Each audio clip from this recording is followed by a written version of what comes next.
Hi, everyone. It's me. If you like my channel, please like and subscribe. There is a notifications bell over there, and you can hit that, and you will get notified as to when I go live. So, I have actually removed some videos as they had content from like my personal life. So, what I'm going to be doing is things with the kids, things like that, are all going to be on Patreon. Hi, Megan.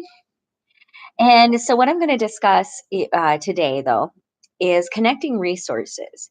It can be really confusing to be vulnerable and not know where to go and not know what resources are which. And there is a huge misunderstanding in the public as to which resources are available for people. And that's really important. And the thing is, for example, food food benefits SNAP. I think many people think that it is somehow something for people who are unemployed or don't want to do things. This is for anybody who is having a hard time making it work for food insecurity.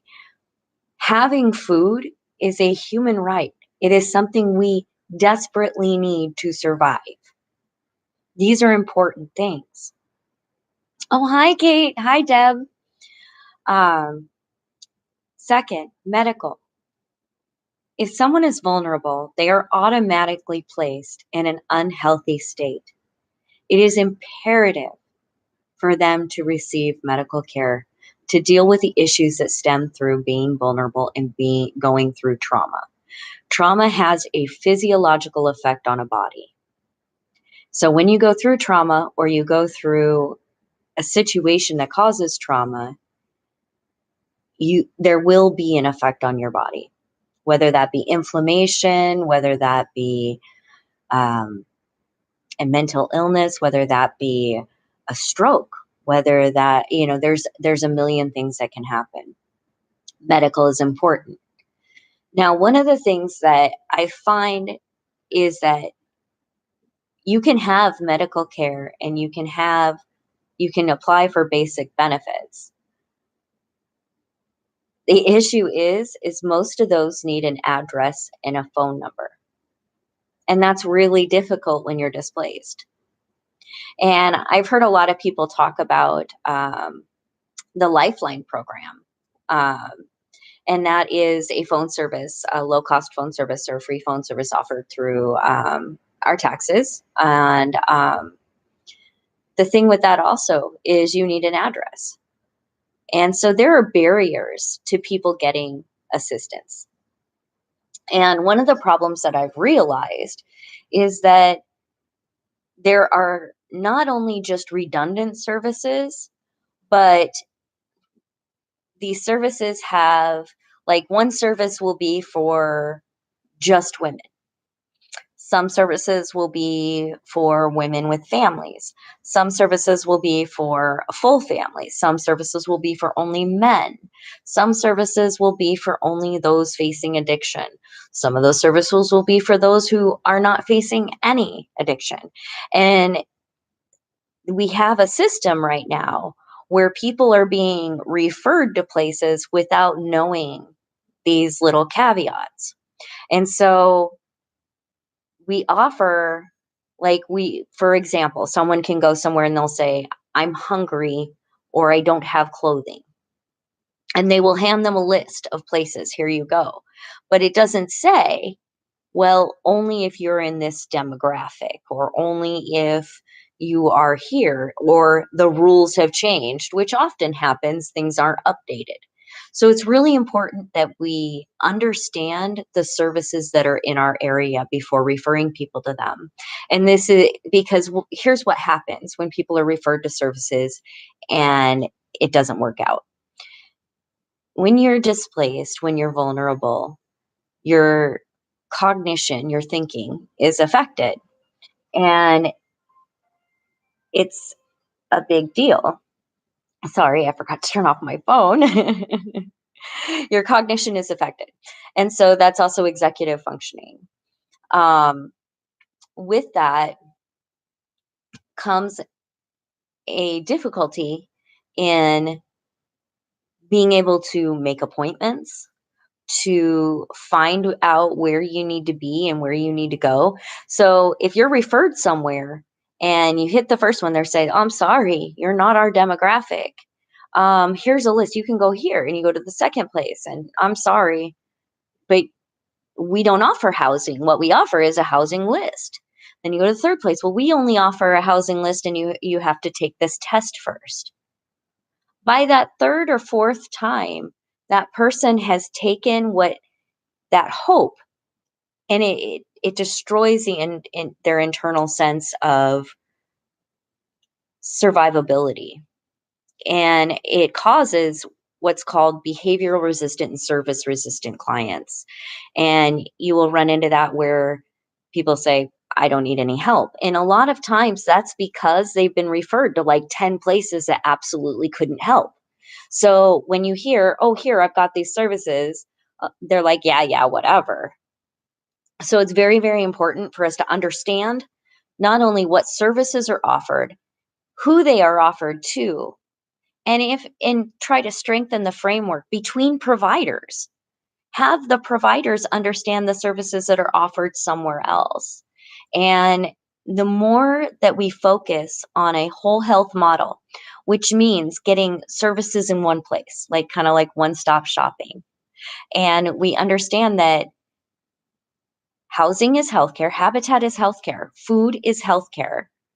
There's a physical element to healthcare, there's a mental element, there's an environmental element to healthcare. And all of this is whole health. So basic needs need to be met.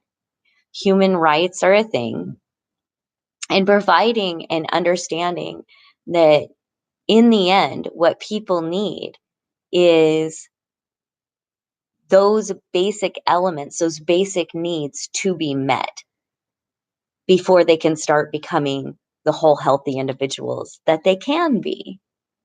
And so that's what I definitely promote and am working towards, is not only truly understanding the framework that we have here, but understanding the framework across the board, even globally. And I have to say this, you got to see this noise that you're hearing in the background. I just got to show you.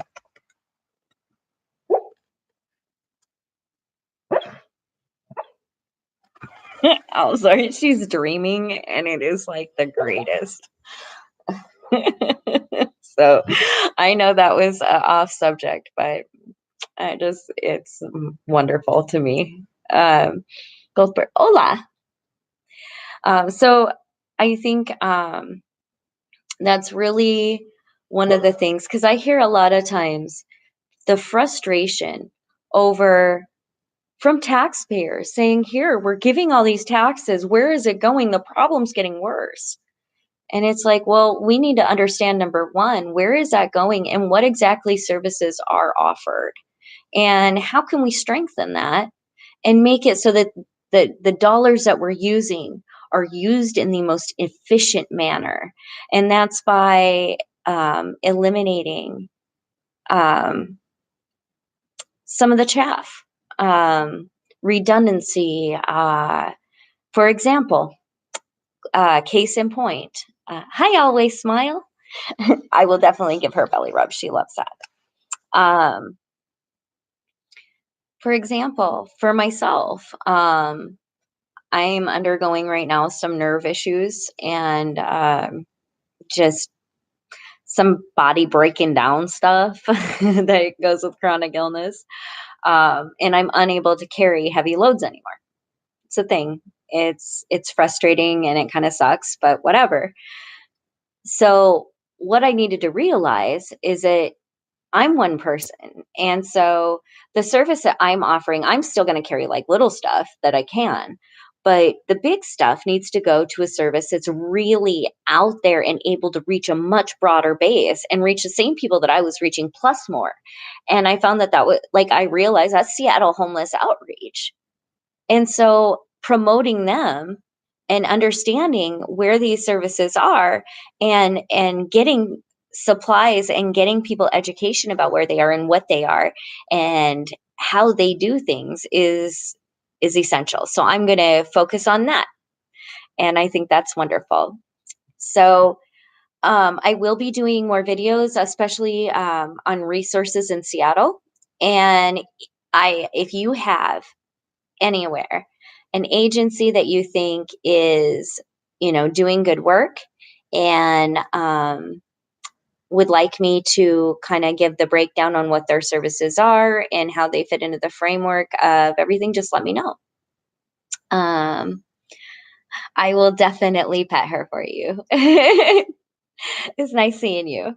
um So that's about all I have to say for tonight. Like I said, I put anything personal from this point on, because of that issue with advertisers and things. I will be putting personal stuff on Patreon and for the subscribers on there. And that's about it. And another thing is I am going to start public speaking. So if you have a venue then you would like to book me, you can get a hold of me, and I put my email address under the description.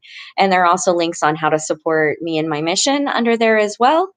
And in the description for the channel, there is an Amazon wish list. But here's the thing, it is a personal wish list.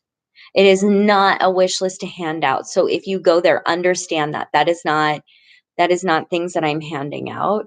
So I want that to be very clear. And I had a few viewers ask me for that. So I did put that on there. Kate, I'm reading yours. The taxes are going straight in the politician's pocket. Almost as a huge opportunity for those in power to funnel resources to themselves. I do find, that is something that really